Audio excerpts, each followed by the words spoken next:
Quelles sont pour toi les qualités nécessaires pour être philosophe?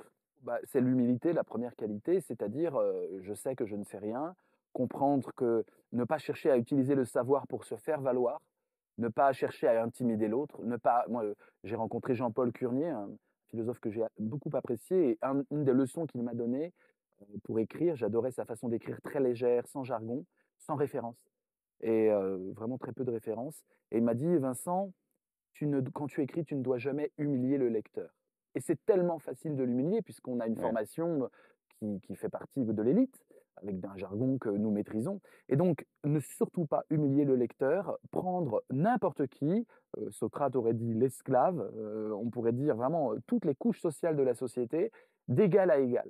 C'est-à-dire que quand je parle, à mon livreur de pizza, je suis totalement à égalité d'humanité et de compréhension du monde. Je ne me dis pas que je suis dans des souffrances absolues du penseur reclus et que lui a une vie simple, de livreur de pizza. Il est totalement mon égal, les souffrances sont les mêmes, le degré d'atrocité que l'on peut vivre, c'est le même, la soif de liberté, d'ambition et d'amour est la même. Donc ça, c'est la première Qui est un qualité. témoignage de ce que c'est qu'être vivant finalement, Être vivant, reconnaître l'autre comme un frère, comme une sœur, ne pas avoir de frontières dans l'humanité que l'on déploie et que l'on impute aux autres, détruire tout ce qui est frontières mentales, parce que nous avons des ghettos mentaux qui nous enferment dans une sorte de compartimentage.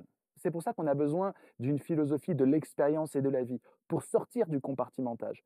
Tant que je m'adresse à quelqu'un avec un écran en distanciel ou à travers les livres, il est compartimenté, il est étiqueté. Et donc il faut sortir de l'étiquetage et surtout arrêter avec une position de surplomb qui fait jouir énormément, notamment les hommes, qui sont quand même taillés pour beaucoup jouir de cette position de surplomb intellectuel.